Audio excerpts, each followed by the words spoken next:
कहानी बेटियां घर छोड़ती है, घर वालों को नहीं। सिमरन की ये भावुक कहानी आपकी भी आंखें नम कर देगी। बेटियां घर छोड़ती है, घर वालों को नहीं। इस सच का एहसास उनके पास सदा बना रहता है। बस घर के लोगों को जरा देर लगती है इसे समझने में।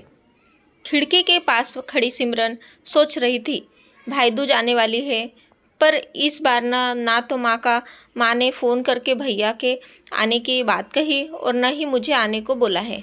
ऐसा कैसे हो सकता है? हे भगवान, बस सब ठीक हो सब कुछ। अपनी सास से बोली, माँ जी मुझे बहुत डर लग रहा है, पता नहीं क्या हो गया, मुझे कैसे भूल गए इस बार। सास ने इजाज़त देते हुए कहा, कोई बात नहीं बेटा, तुम एक बार खुद जाकर देखा हो। सास की आज्ञा मिलने भर की देर थी कि सिमरन अपने पति के साथ मायके आ पहुंची, परंतु इस बार घर के अंदर कदम रखते ही उसे सब कुछ बदला सा महसूस हुआ। पहले जहां उसे देखते ही माँ पिताजी के चेहरे खुशी से खिल उठते थे, लेकिन इस बार उन पर परेशानी की झलक साफ दिखाई दे रही थी। पहले भाभी उसे देखते ही दौड़ी चली आती और प्यार से गले लगा लेती थी, पर इस बार दूर से ही एक हल्की सी मुस्कान दे डाली।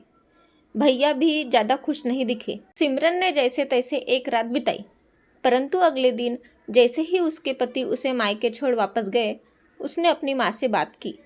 तब उन्होंने बताया, इस बार कोरोना के चलते भैया का काम बिल्कुल बंद हो गया। ऊपर से और समस्या है, बस इसी वजह से तेरे भैया को तेरे घर भी न भेज सकी। सिमरन बोली, कोई बात नहीं माँ, ये मुश्किल दिन भी जल्दी निकल जाएंगे, आप चिंता मत करो। शाम को भैया भाभी आपस में बात कर रहे थे, जो सिमरन ने सुन ली। भैया बोल रहे थे, पहले ही घर चलाना इतना मुश्किल हो रहा था, ऊपर से बेटे की कॉलेज की फीस, परसों भाई दूज है, सिमरन को भी कुछ देना पड़ेगा। भाभी बोली, कोई बात नहीं, आप चिंता न करें, ये मेरी चूड़िया बहुत पुरानी हो गई है, इन्हें बेचकर जो पैसे आएंगे उससे सिमरन दीदी को त्योहार भी दे देंगे और कॉलेज की फीस भी भर देंगे। सिमरन को यह सब सुनकर बहुत बुरा लगा। भैया भाभी ये क्या बातें कर रहे हैं? क्या मैं यहाँ उनको तंग करके कुछ लेने के लिए ही आती हूँ? वह अपने कमरे में आ गई। तभी उसे याद आया कि शादी से कुछ समय पहले जब वह नौकरी करती थी तो उसने बड़े शौक से अपनी पहली तनख्वाह लाकर पापा को दी थी। तब पापा ने कहा था, ये पैसे अपने पास ही रख ले बेटा, मुश्किल वक्त में काम आएंगे। इसके बाद वह हर महीने अपनी सारी तनख्वाह बैंक में जमा करवाती रही। शादी के बाद जब भी मायके आई तो माँ ने उसे पैसे निकलवाने को कहा, पर सिमरन हर बार कह देती कि अभी मुझे ज़रूरत नहीं।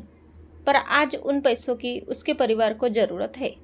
वह अगले दिन ही सुबह भतीजे को साथ लेकर बैंक गई और सारे पैसे निकलवा कर पहले भतीजे की कॉलेज फीस जमा की और फिर घर का ज़रूरी सामान खरीद कर घर वापस आ गई। अगले दिन जब भैया का टिका किया तो भैया ने भरी आंखों से उसके हाथ 100 का नोट रखा।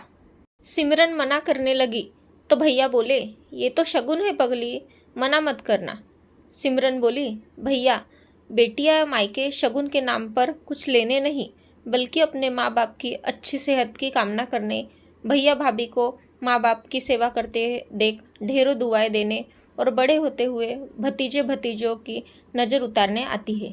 जितनी बार लड़की मायके की दहलीज पार करती है, ईश्वर से उस दहलीज की सलामती की दुआएं मांगती है। जब मुझे देख माँ बाप के चेहरे पर रौनक आ जाती है, भाभी दौड़कर गले लगाती है, आप लाड़ लड़ाते हो, मुझे मेरा शगुन मिल जाता है। अगले दिन सिमरन ने मायके से विदा लेकर ससुराल जाने के लिए जैसे ही दहलीज के पार कदम रखा कि भैया का फ़ोन बज उठा। उन्हें अपने व्यापार के लिए बहुत बड़ा ऑर्डर मिला था। वे सोचने लगे, सचमुच बहन बेटियां मायके कुछ लेने नहीं बल्कि अपनी बेशकीमती दुआएं देने आती है।